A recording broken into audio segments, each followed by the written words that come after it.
Hi friends, नमस्कार। सरकार सरकार यानी देश चलाती है वो सरकार यानी राजकीय सरकार।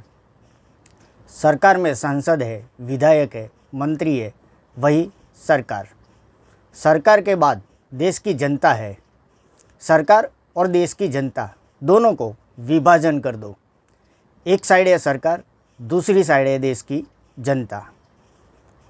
अब आप इतना बताओ कि सरकार मेहनतू है कि देश की जनता मेहनतू है।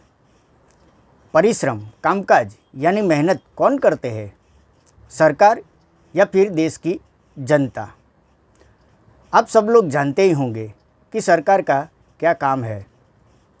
मैं भी थोड़ा कुछ समझ सकता हूँ कि सरकार देश की देखरेख करते हैं, देश को हैंडलिंग करते हैं, आयोजन करते हैं, सलाह सूचन करते हैं, प्लानिंग करते हैं, नीति बनाते हैं, शायद थोड़ा कुछ स्कूल, कॉलेज, हॉस्पिटल, शहरी रास्ते, हाईवे, सड़क, ये सब काम करते हैं। आप समझो, सरकार कुछ भी बनाती नहीं है, सरकार परमिशन देती है। फिर बनाने वाले तो देश की जनता ही तो है। बनाने में सरकार का पैसा नहीं है, यानी घर का पैसा नहीं है, देश की जनता का ही पैसा रुपया है। सरकार ओनली फॉर पैसा रुपया का हैंडलिंग करते हैं। पूरे देश की जनता का पैसा इनकम टैक्स के माध्यम से सरकारी तिजोरी में जाते हैं। टैक्स का दो तरीका है, एक है डायरेक्ट टैक्स, दूसरा है इनडायरेक्ट टैक्स। व्यापारी वर्ग है, उद्योगपति है, कारखाने वाले हैं, ये लोग डायरेक्ट इनकम टैक्स भरते हैं। फिर देश की जनता, आम जनता इनडायरेक्ट टैक्स भरती है, देती है। आम जनता कोई भी प्रोडक्ट यानी चीज़ वस्तु मार्केट से खरीदते हैं तो फिर उन चीज़ वस्तु में जीएसटी यानी टैक्स लगता है। सुबह में आप टूथब्रश करते हो, वो टूथब्रश में भी टैक्स लगता है।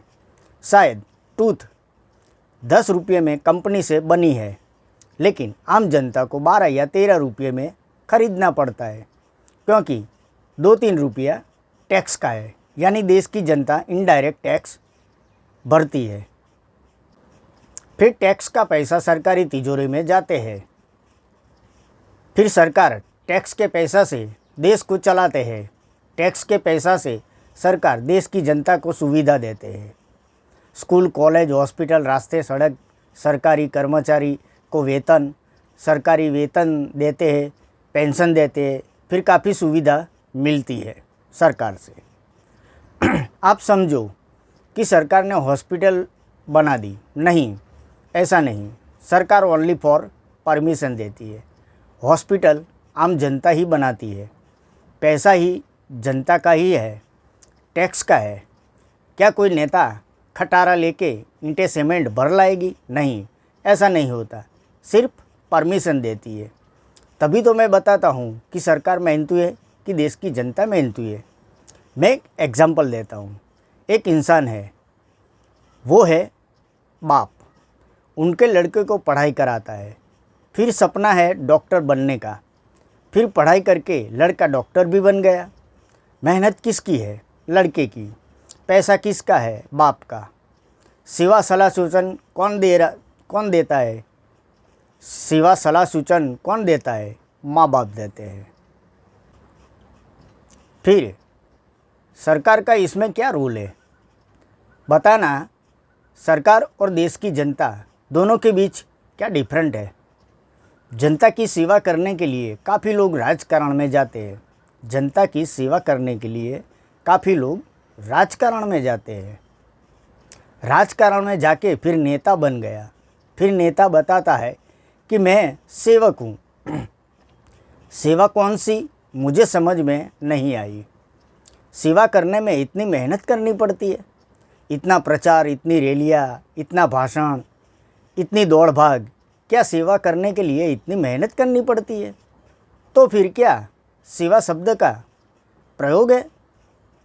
नेता लोग तो एसी ऑफिस में बैठते हैं, बड़ी बड़ी गाड़ी में घूमते हैं, हवाई जहाज़ में सफ़र करते हैं, इतनी सुविधा लेते हैं, इतनी सिक्योरिटी रहती है, रईसी जीवन जीते हैं, खाना पीना भरपूर पौष्टिक आहार लेते हैं, फिर आम जनता को मिलना भी मुश्किल होता है, तो फिर सेवा कौन सी?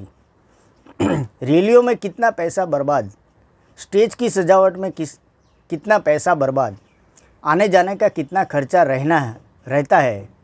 क्या सेवा करने से पहले इतनी मेहनत करनी पड़ती है, इतना रुपया बर्बाद करना पड़ता है? तो फिर सेवा किस चीज़ की होगी? जनता की रक्षा सेवा करने के लिए पुलिस कर्मी हैं, पुलिस डिपार्टमेंट है, देश में कानून है, फिर कोर्ट है, वो जनता को न्याय देती है, मानो सेवा ही है। आप बैंक में पैसा रखने या निकालने के लिए जाओ, बैंक कर्मचारी या मैनेजर काम करते हैं, मेहनत करते हैं।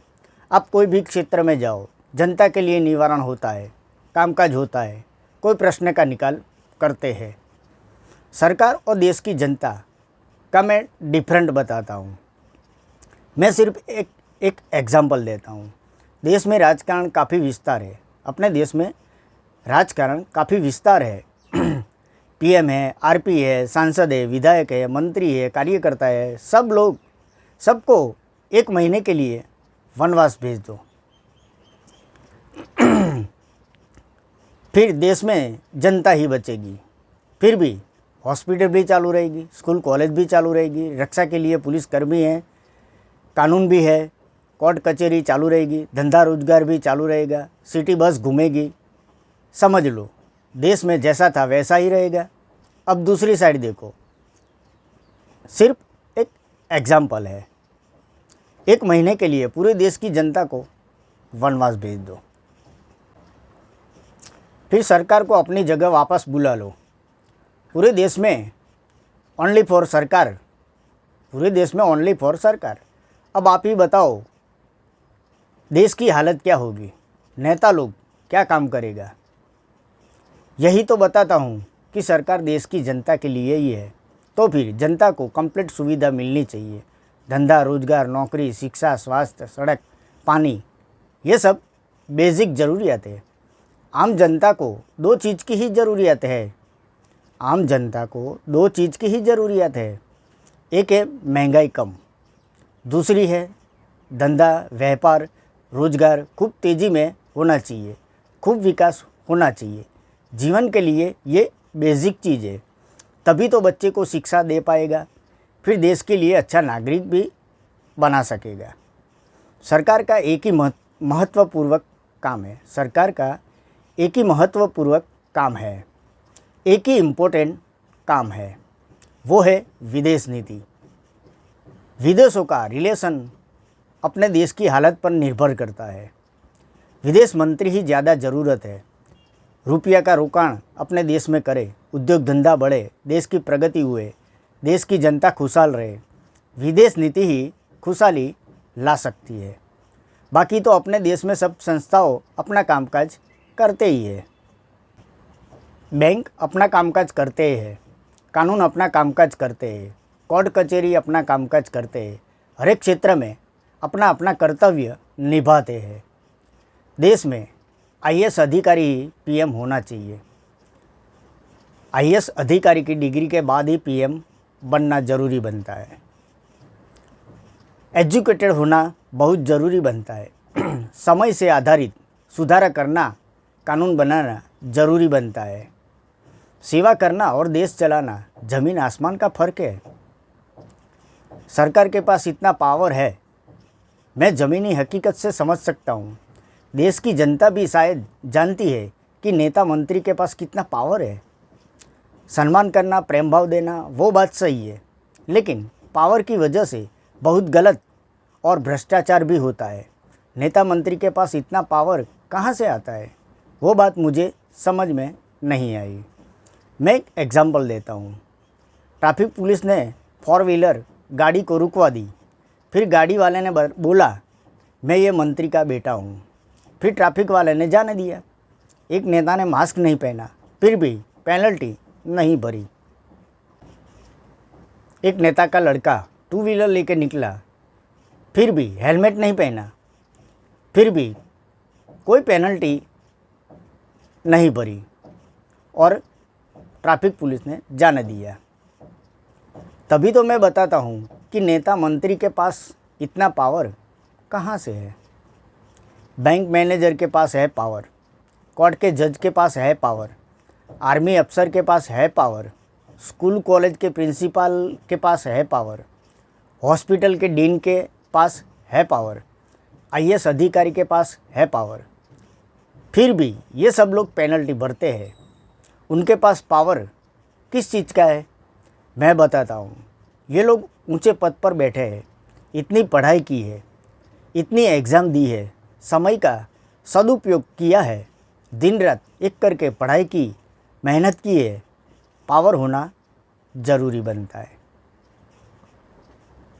खुद का शरीर निचोड़ करके उच्च पद पे बैठे हैं, इतनी पढ़ाई और इतना ज्ञान लिया है, मेहनत का फल है, पावर है।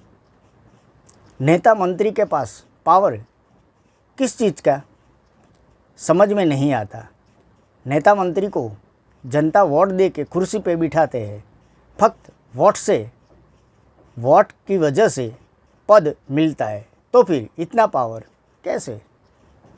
जनता वोट दे के सरकार बनाती है, फिर सरकार के पास अंडर में पूरा देश आते हैं। वोट दे के सरकार बनती है, फिर सरकार के पास पूरा देश अंडर में आता है।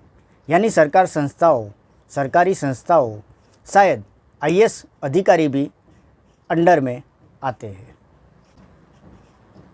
सरकार में नेता मंत्री की पढ़ाई नॉर्मल होती है, 12वीं या ग्रेजुएट, बीए, एमए नॉर्मल होती है। फिर भी हेडमास्टर बन जाता है, सबसे ज़्यादा पावर मिलता है।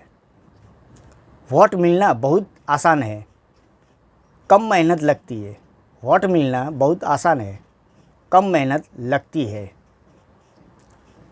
आईएएस अधिकारी बनना कठिन बात है।